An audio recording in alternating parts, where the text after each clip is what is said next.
Voltamos com o nosso programa. Temos aqui uma pergunta do Thiago Pereira, agora no nosso segundo bloco. Hoje, antes, queremos convidar a todos para o nosso culto aqui na igreja, na Rua Silva Jardim, 503, a partir das 19h30. Você é o nosso convidado para estar aqui conosco. Amém? E agora vamos responder algumas perguntas. Thiago Pereira, ele pergunta: a doutrina do Kairós de Deus em relação ao homem se sustenta pela explicação do pastor,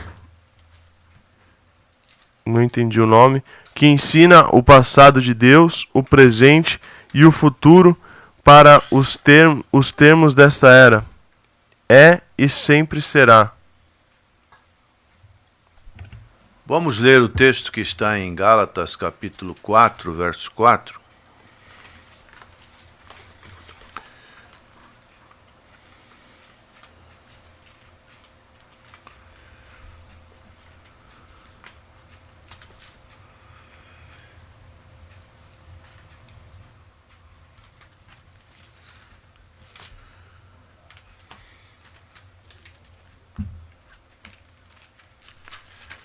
Diz assim o texto: mas vindo a plenitude dos tempos, Deus enviou seu Filho, nascido de mulher, nascido sob a lei. Então aqui o nosso irmão, ele pergunta sobre a parte do Kairós, que é o tempo de Deus. E aqui nós encontramos nesse texto de Paulo a plenitude dos tempos. É importante que o mundo vivia numa crise. Deus achou por bem enviar seu Filho para redimir os homens. E no verso 5 do capítulo 4 de Gálatas diz: para remir os que estavam debaixo da lei, a fim de recebermos a adoção de filhos. Então, nós estávamos, na linguagem de Paulo, em inimizade com Deus. Estávamos debaixo da ira de Deus, da condenação de Deus. Então, Paulo, ele coloca muito bem nesse versículo que duas coisas: nascido de mulher, quer dizer, todos nós pecadores, porque como diz em Romanos 5,12, por um homem entrou o pecado, e o pecado passou para todos os homens. E também nascidos sob a lei, estávamos condenados. Então, na plenitude dos tempos, da revelação que Deus tinha dado para a nação de Israel, também podemos colocar aí a questão da língua, da influência grega no mundo naquela época. O grego, o chamado grego koiné, ele era a língua como hoje é o inglês, que é uma língua praticamente universal. Uma pessoa que domina bem o inglês, ela pode viajar para qualquer parte do mundo, que sempre vai ter facilidade para se comunicar. E outra coisa também que podemos citar, o domínio dos romanos.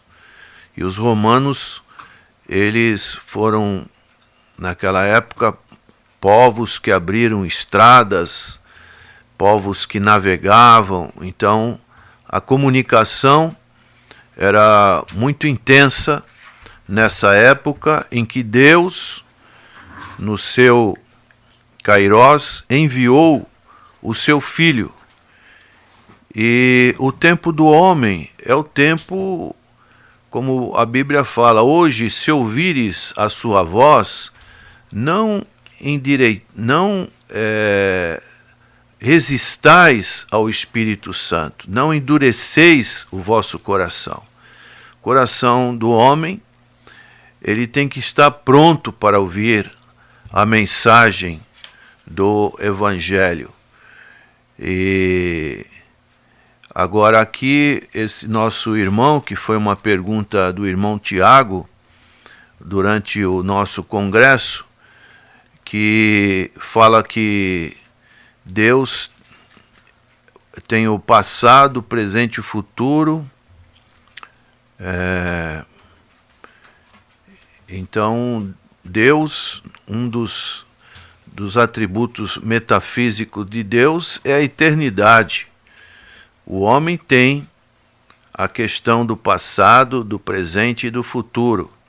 Mas Deus não, Deus é eterno. Deus sabe de todas as coisas e não tem essa limitação que o homem tem.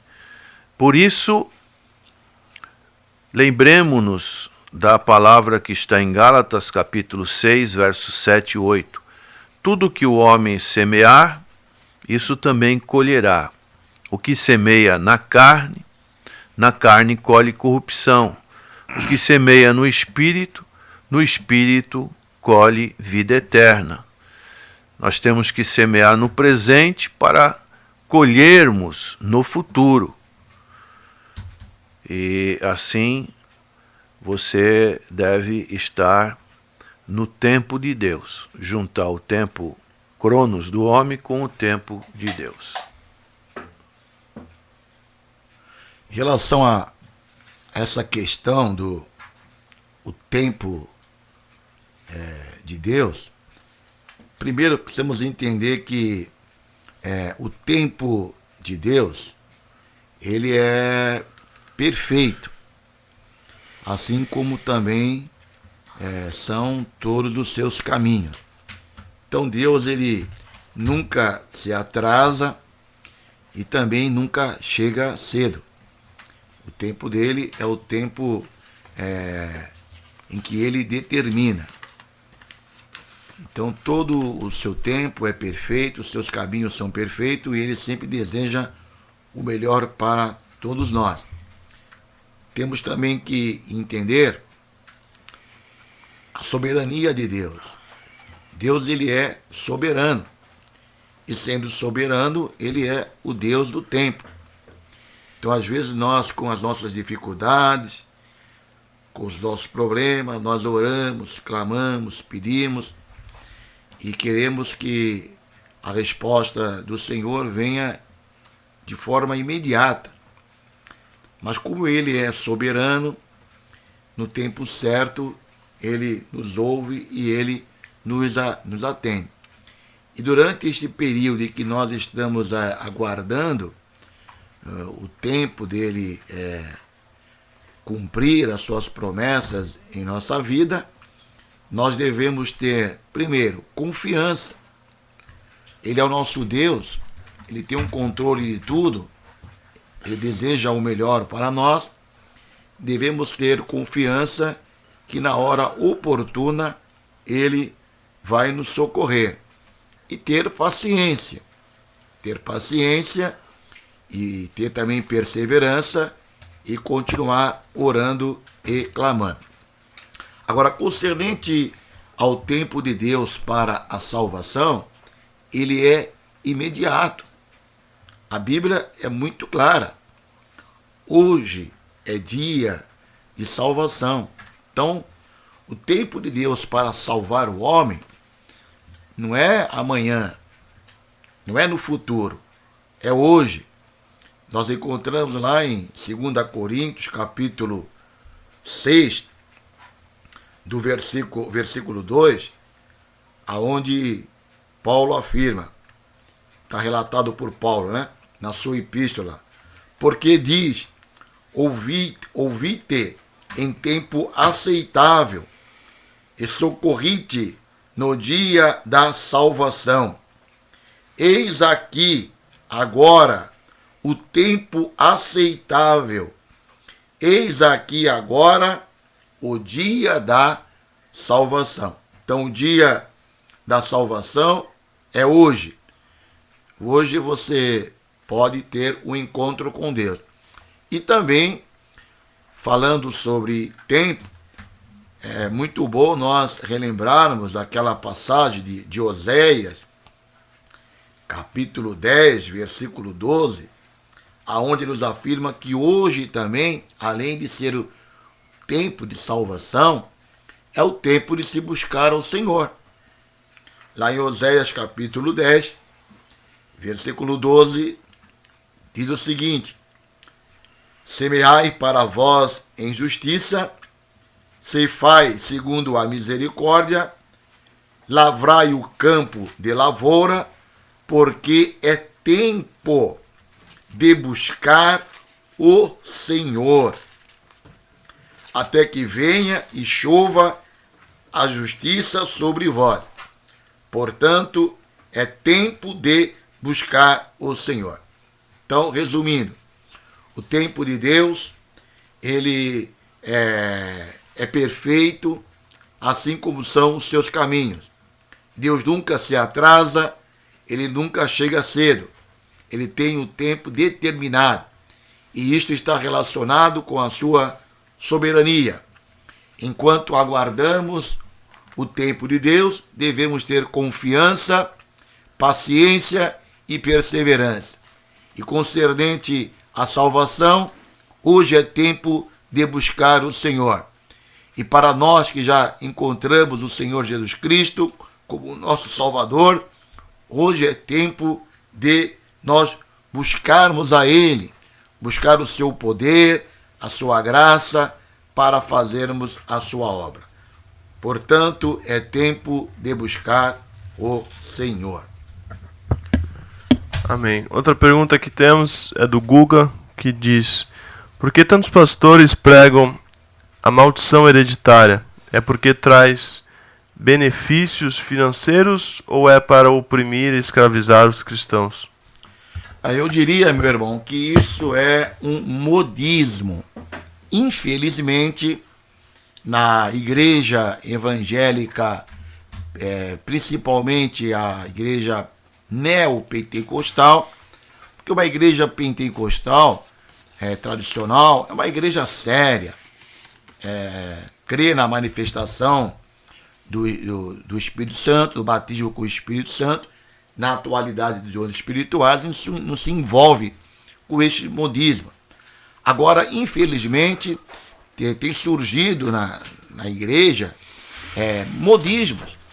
Que é o modismo? É algo que entra na moda e todo mundo começa a pregar aquele assunto, e alguns pregadores, aproveitando este modismo, escrevem alguns livretos aí, às vezes até com a intenção de conseguir aí um sustento. E um dos modismos que surgiu aí recentemente, que ainda perdura aí, é o modismo chamado maldição hereditária.